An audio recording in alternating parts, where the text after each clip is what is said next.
Buenas tardes, doctor. Buenas tardes, compañeros. Nosotros somos el grupo 7. Hoy vamos a hablar sobre el aparato digestivo. ¿Qué tal? Mi nombre es Michelle y yo les voy a explicar sobre la división del tubo intestinal. Bien, el saco vitelíneo, a causa del plegamiento cefalocaudal que ocurre en el embrión, una parte del saco vitelino que está revestida de endodermo es la parte amarilla resaltada. Va a ingresar al embrión para formar el intestino primitivo. Es esa el intestino primitivo. Bien, ya en la segunda imagen, aquí ya se puede observar que el saco vitelino ingresa al embrión, que va a formar el intestino primitivo o forma el tubo de extremo ciego. Esto significa un tubo sin extremos perforados, que se divide en intestino anterior, intestino medio e intestino posterior. El intestino primitivo va a revestir su epitelio, que va a ser formado del endodermo, que ya lo había mencionado, es la parte resaltada de amarillo. También va a formar la parenquima de las glándulas y las células del páncreas. Lo de naranja se llama mesodermo visceral. Esta forma el músculo, los componentes peritoneales y el estroma de las glándulas del tubo intestinal. Bien, ahora les voy a explicar sobre los derivados del intestino primitivo. Se va a formar a partir del intestino anterior, como lo ven en la flecha. Se extiende desde la membrana bucofaringea hasta la yema respiratoria. Forma la faringe. También se la va a denominar intestino faríngeo. Caudala esto desde la yema respiratoria hasta la yema hepática, forma el esófago. Es la segunda flecha que podemos ver ahora. Bien, el intestino medio, el intestino medio va a estar en comunicación con el saco vitelíneo mediante el conducto vitelino, como lo podemos ver ahí, hasta la yema hepática en los adultos, hasta la unión de los 2/3 derechos y 1/3 izquierdo del colon transverso. El intestino posterior va a estar desde los 1/3 izquierdos del colon transversos hasta la membrana cloacal. Bien, ahora les voy a explicar sobre el desarrollo molecular del tubo intestinal. Bien, la interacción epitelio-mesenquimatosa comienza por la expresión del Sonic Hedgehog. Su abreviación va a ser SHH a lo largo de todo el tubo digestivo. La expresión de SHH regula positivamente a los factores del mesodermo, que luego determinan el tipo de estructura que forma, como el estómago, el duodeno, el intestino delgado, etc. Una vez que el mesodermo es especificado por este código, instruye después al endodermo a formar diversos componentes de las regiones del intestino medio y del intestino posterior, como partes del intestino delgado, el ciego, el intestino grueso y la cloaca. Bien, los mesenterios. Para resumir, son capas dobles de peritoneo. Cuando rodean a un órgano anterior y posteriormente, se les denominan órganos intraperitoneales. Pero cuando solo están presentes en la cara anterior, los órganos se los van a denominar retroperitoneales. Su función va a ser suspender a los órganos con la pared del cuerpo. A estos también se les va a denominar ligamentos peritoneales. Son mesenterios que pasan de un órgano a otro. En la imagen izquierda, ese es un corte sagital. Bien, en la imagen derecha podemos observar que el intestino anterior, medial y posterior están unidos. Ya en la quinta semana, el conducto epitelino se empieza a estrechar y va a hacer que el intestino, ese es el intestino, quede suspendido por el mesenterio dorsal. Bien, el mesenterio ventral se extiende desde la porción caudal del esófago hasta la porción cefálica o superior del duodeno. Cuando va desde el estómago hasta el hígado, se le va a denominar aumento menor. Cuando el mesenterio ventral va desde el hígado hasta la pared del cuerpo, se le va a denominar ligamento falciforme. Su característica del mesenterio ventral es que deriva del tabique transverso. Bien, ahora el mesenterio dorsal. Esta se va a clasificar por partes. Bien, el mesenterio dorsal va desde el esófago hasta la membrana cloacal. Cuando está detrás del estómago se le llama mesogastrio dorsal. Cuando está detrás del duodeno se la denomina mesoduodeno dorsal. Cuando va a estar detrás de la región del ilion se la denomina mesenterio propiamente dicho. Cuando va a estar detrás del colon se la va a denominar mesocolon dorsal. Bueno, a continuación yo les voy a hablar acerca del intestino anterior, comenzando con el desarrollo de la faringe. Esta se aísla en regiones, se encuentra también entre la membrana bucofaringea y el divertículo laringotraqueal. También la podemos observar que está dorsalmente a la eminencia cardíaca y ventralmente a la notocorda. Sus caras laterales están formadas por arcos faringeos, bolsas faringeas y hendiduras faringeas. Los arcos faringeos están tapizados externamente por ectodermo e internamente por endodermo. Se desarrollan estructuras importantes a partir de estos que ya vamos a estarlas estudiando en la continuación de la explicación. Las bolsas faringeas son 4, pero también se puede presentar una quinta que es atípica y normalmente se la describe junto a la cuarta. Tenemos las hendiduras faringeas, que estas desaparecen para formar el seno cervical y en realidad, específicamente estas desaparecen en el enderezamiento de la cabeza. Solamente logra permanecer la primera, pero son estructuras importantes también para el desarrollo de otros órganos que vamos a estar estudiando. Bueno, la faringe definitiva se divide en 3, nasofaringe, orofaringe y laringofaringe para su estudio. La nasofaringe está en la porción cefálica que deriva de la primera bolsa faringea y esta permanece como trompa faringotimpánica en el adulto. La orofaringe está en la parte media, esta deriva de la segunda bolsa faringea y permanece como la amígdala palatina. Y la laringofaringe es más caudal y esta deriva de la laringe misma. Bueno, a continuación les voy a hablar acerca del esófago. El esófago continúa a la laringe y constituye la parte cefálica del intestino anterior.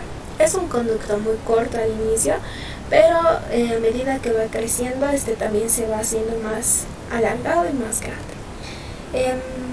En especial podemos ver este desarrollo cuando el corazón y los pulmones descienden.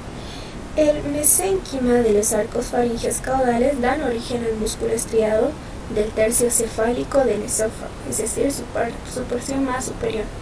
Y su extremo caudal está formado por músculo liso, el cual proviene del mesénquima esplácnico, que en la sexta semana solamente son fibras circulares y a la novena semana ya son fibras longitudinales. En esta imagen nosotros observamos que en la posición número 35 tenemos ya al esófago de un embrión presentado en esta maqueta. A continuación les voy a hablar acerca de las anomalías del mismo. En este caso tenemos a las fístulas y la atresia esofágica. Las fístulas son estas que ustedes pueden observar acá, la atresia es esta. Claramente podemos observar una diferencia, pero les voy a explicar detenidamente cómo es que se forman estas y por qué reciben el nombre de cada una. Bueno, para empezar, las fístulas esofágicas. Estas fístulas esofágicas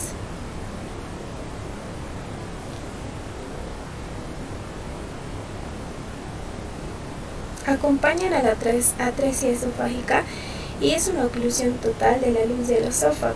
La atresia esofágica puede estar o no acompañada de estas fístulas, pero en la época prenatal esta anomalía se acompaña por polihidramnios debido a que el líquido amniótico no puede ser deglutido por efecto. El diagnóstico postnatal de este defecto es fácil, ya que en el momento de la reanimación del recién nacido hay dificultad en el paso de la sonda nasogástrica al estómago. Esto se debe a un tapón epitelial que se forma en esta porción del esófago y pues sus primeras degluciones son normales, pero posteriormente existe una regurgitación a través de la nariz y la boca. También esto puede ocurrir una insuficiencia respiratoria. Bueno, como siguiente tema tenemos ahora al estómago. El estómago se origina en la 5ª semana por una dilatación del intestino cefálico.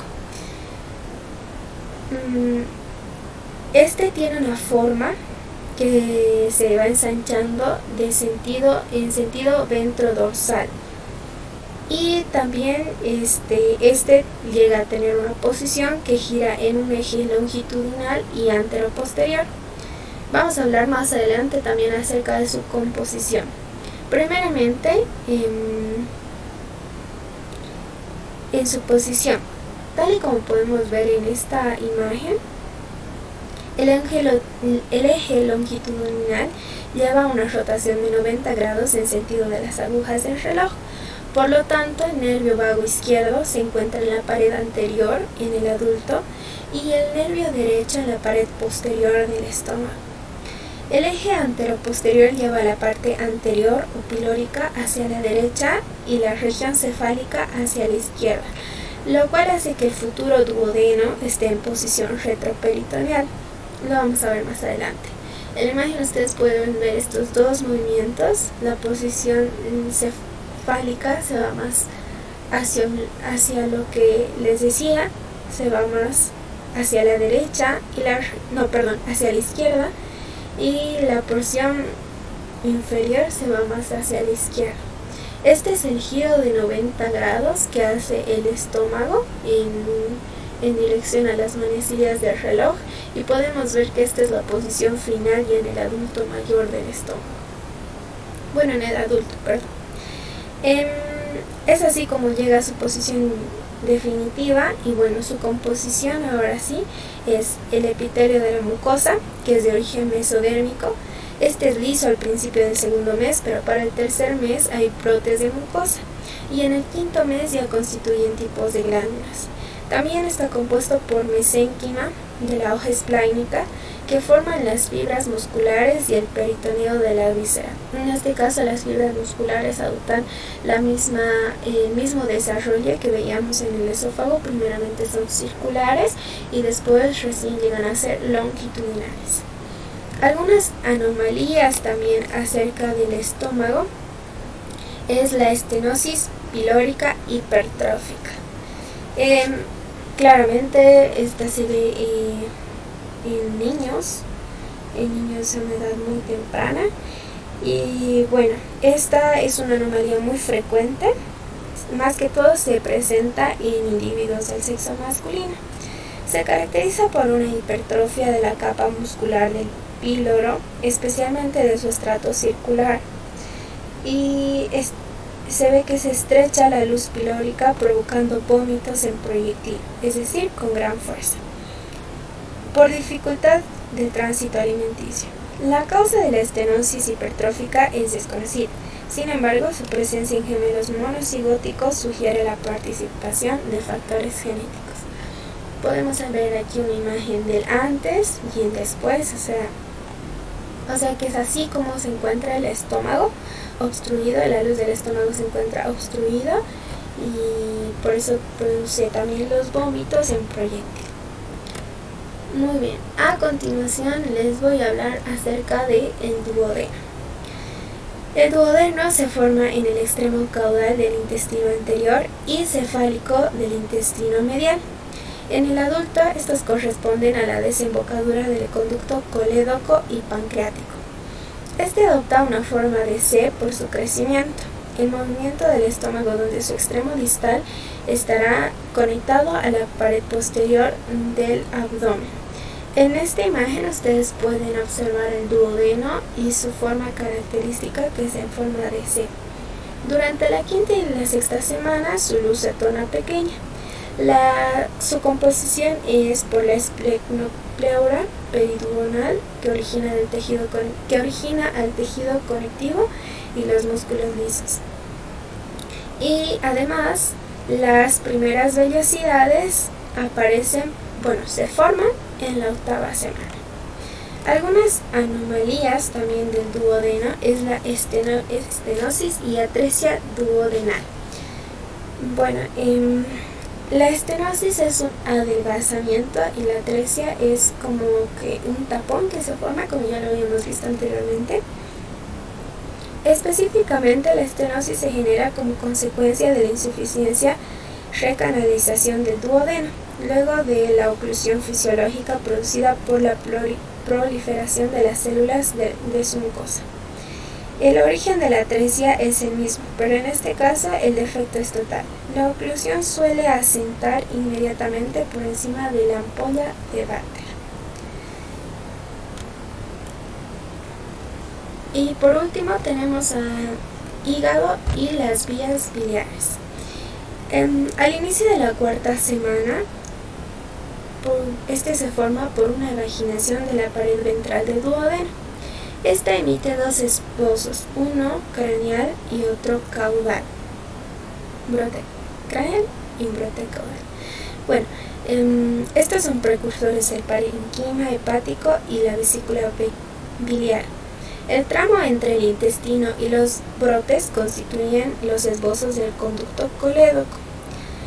El brote craneal se va introduciendo entre las hojas del mesenterio ventral y el mesodermo transverso. Se ramifica y da origen a los cordones hepatocitos y las vías biliares intrahepáticas.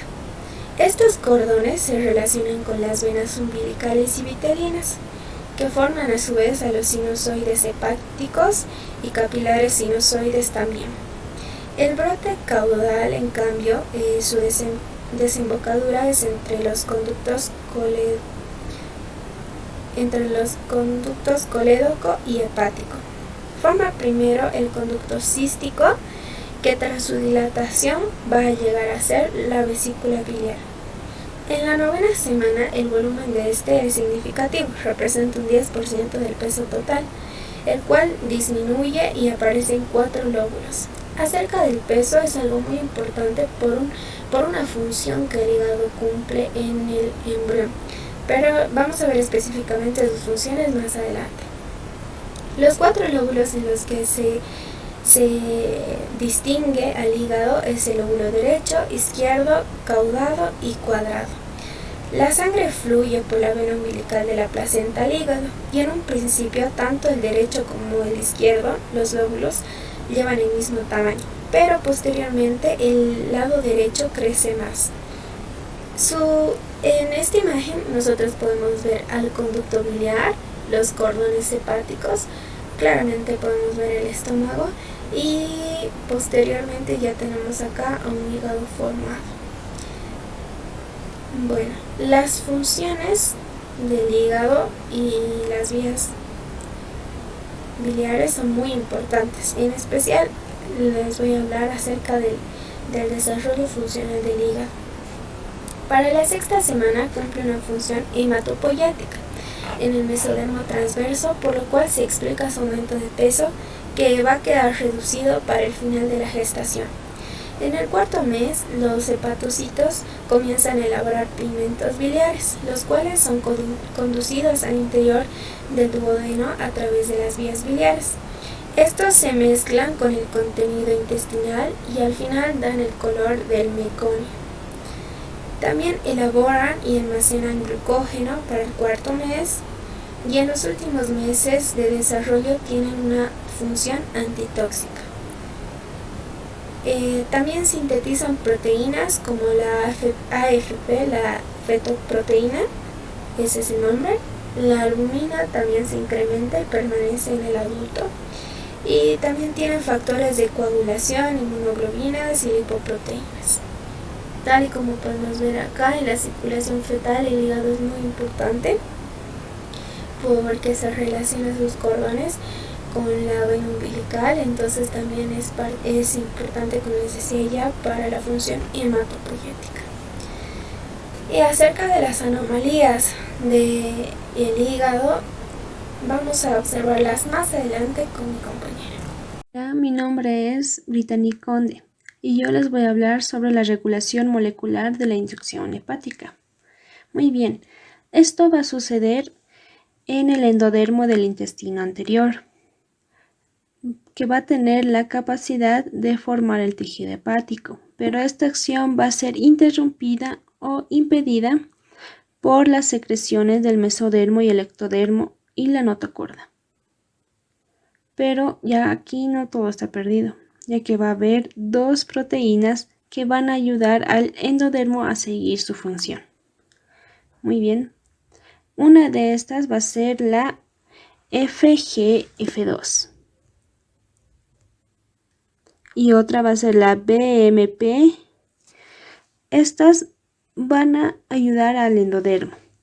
Muy bien, la FGF2 es el factor de crecimiento de fibroblastos 2, que van a ser segregados por el mesodermo cardíaco y las células endoteliales.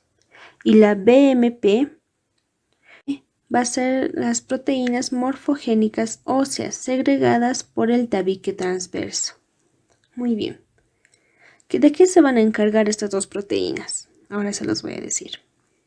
La FGF2 va a bloquear a la acción, a las secreciones del mesodermo, el ectodermo y la notocorda, para que el endodermo pueda expresar sus genes hepáticos.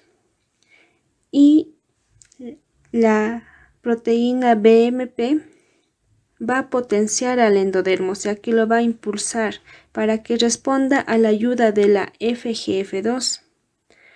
Y una vez hecho esto, las células del campo hepático se podrán diferenciar en hepatocitos, o sea que ya va a poder formarse el tejido hepático. Y posteriormente van a ser reguladas por la HNF3 y la HNF4, que van a ser los factores de transcripción nuclear de los hepatocitos.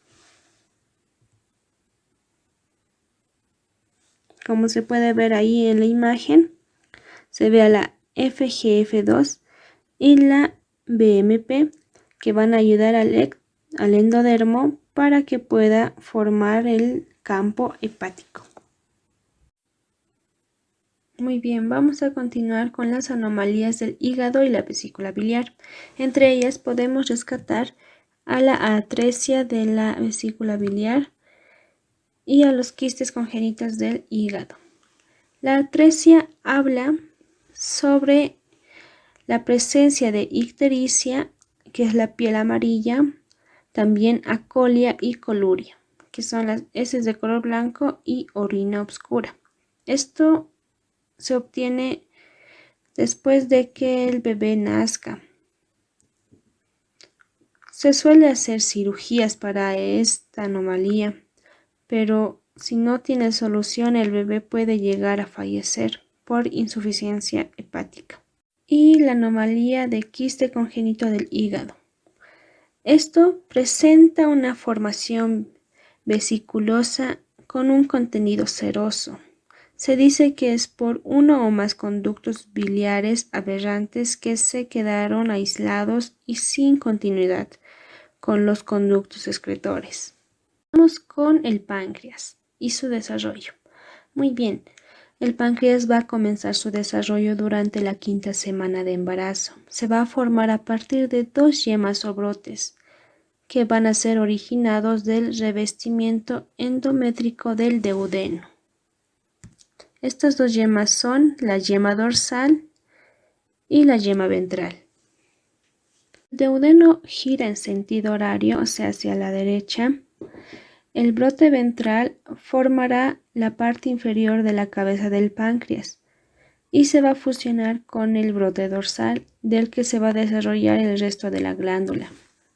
A partir de acá se van a originar el conducto pancreático principal, que se va a originar del conducto pancreático dorsal y el conducto pancreático ventral, que se van a ubicar junto con el calédoco en la papila mayor del duodeno.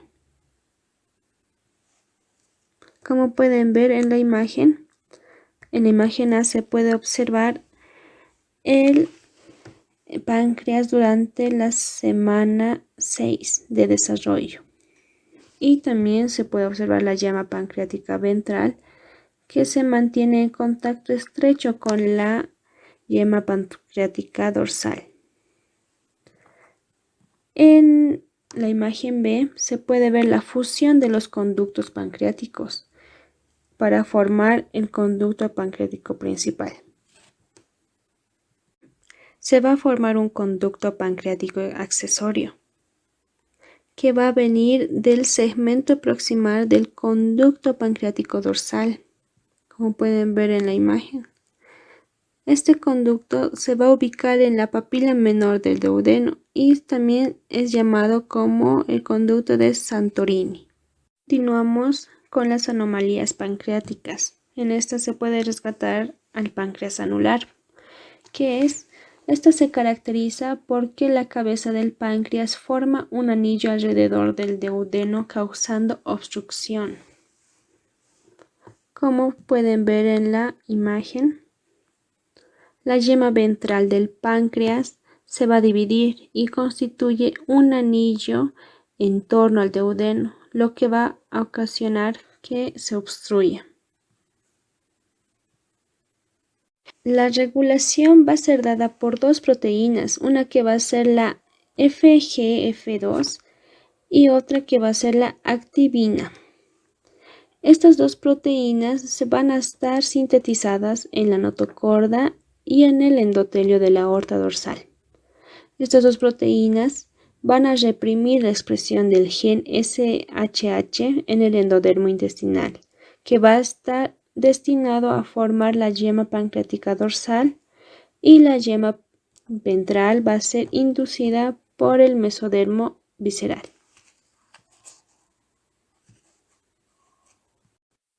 Muy bien, al parecer el desarrollo del páncreas tiene que ser por la expresión de los genes de homosecuencia, que es la PAX4 y la PAX6. La expresión de los genes de la homosecuencia PAX4 y la PAX6 que van a especificar el linaje de las células endocrinas, de tal modo que puedan expresar los 2 genes para convertirse en células beta, que es la insulina, y la PAX6 se convierte en células de glucagón, que son necesarias para la secreción del páncreas. Intestino medio. En el embrión de 5 semanas, el intestino medio está suspendido de la pared abdominal dorsal por un mesenterio corto y se comunica con el saco vitelino por el medio del conducto vitelino, o también denominado pedículo vitelino. En el adulto, el intestino medio comienza justo en un sitio distal, al punto de ingreso del colédoco en el duodeno, y termina en la región en que se unen los 2 tercios proximales del colon transverso con su tercio distal. En toda su extensión, el intestino medio recibe irrigación de la arteria mesentérica superior. El desarrollo del intestino medio se caracteriza por la elongación rápida de este órgano y de su mesenterio, lo que deriva en la formación del asa intestinal primaria. En su ápice, el asa conserva una conexión estrecha con el saco vitelino por medio del conducto vitelino. La rama cefálica del asa se desarrolla para formar la porción distal del duodeno, el yeyuno y la parte del ilion. La rama caudal se convierte en la región inferior del ilion, el ciego, el apéndice, el colon ascendente y los 2/3 proximales del colon transverso. La hernia fisiológica. El desarrollo del asa intestinal primaria se caracteriza por su elongación rápida, en particular de su rama cefálica. Como consecuencia del crecimiento rápido y la expansión del hígado, la cavidad abdominal se vuelve durante algún periodo demasiado pequeña para contener todas las asas intestinales, por lo que durante la sexta semana del desarrollo se desplazan a la cavidad extraembrionaria contenida dentro del cordón umbilical, también conocida como la hernia umbilical fisiológica. La rotación del intestino medio. A la par de su incremento de longitud, el asa intestinal primaria rota en torno a un eje formado por la arteria mesentérica superior. Si se mira de frente, esta rotación ocurre en sentido contrario a las manecillas del reloj y alcanza alrededor de 270 grados una vez que se completa. Incluso durante la rotación continua, la elongación del asa del intestino delgado y el yeyuno y el ilion forman una serie de asas plegadas. De igual modo, el intestino grueso se elonga en grado considerable, pero no participa en el fenómeno de plegamiento. La rotación ocurre durante la herniación alrededor de 90 grados y también durante el retorno de las asas intestinales a la cavidad abdominal. Retracción de las asas herniadas. Durante la 10ª semana de las retracción de las asas herniadas. Durante la 10ª semana, las asas intestinales herniadas comienzan a regresar a la cavidad abdominal. Si bien no se conoce con precisión los factores responsables de esta reducción, se piensa que la regresión del riñón mesonéfrico, la disminución del crecimiento del hígado y la expansión de la cavidad renal juegan papeles muy importantes. El segmento proximal del yeyuno, el primero en retornar a la cavidad abdominal, queda ubicado en el lado izquierdo. Las asas que reingresan a continuación se establecen en forma gradual en una posición cada vez más a la derecha. Mesenterios de las asas intestinales. El mesenterio del asa intestinal primaria o mesenterio propiamente dicho experimenta cambios profundos con la rotación y el plegamiento del intestino.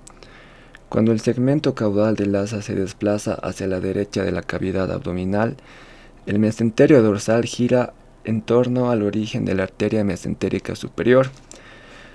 A pesar de estos cambios de posición, el mesenterio para el intestino medio y el intestino posterior sigue siendo una sola entidad, desde el ángulo duodeno-yeyunal hasta el nivel del mesorrecto. Por último tenemos lo que es el intestino posterior. Este da origen al tercio distal del colon transverso, el colon descendente, el sigmoides, el recto y el componente superior del conducto anal. El endodermo del intestino posterior también forma el recubrimiento interno de la vejiga y la uretra. La porción terminal del intestino posterior ingresa a la región posterior de la cloaca, denominada conducto anorrectal primitivo. El alantoides ingresa a la región anterior denominada seno urogenital primitivo. La cloaca es una cavidad cubierta por endodermo, que en su límite ventral está cubierta por ectodermo superficial. Este límite entre el endodermo y el ectodermo constituye la membrana cloacal. Una capa de mesodermo, el tabique urorectal, separa la región entre el alantoides y el intestino posterior. Este tabique deriva de una capa de mesodermo existente entre estas dos estructuras. Al tiempo que el embrión crece y continúa el pliegue caudal, la punta del tabique urorectal queda ubicado en un sitio cercano a la membrana cloacal. Al final de la séptima semana, la membrana cloacal se rompe y genera la abertura anal para el intestino posterior y una abertura ventral para el seno urogenital. Bueno, hemos llegado al final de la presentación. Espero que les haya gustado y esté todo claro. Gracias a todos y tengan muy buena tarde.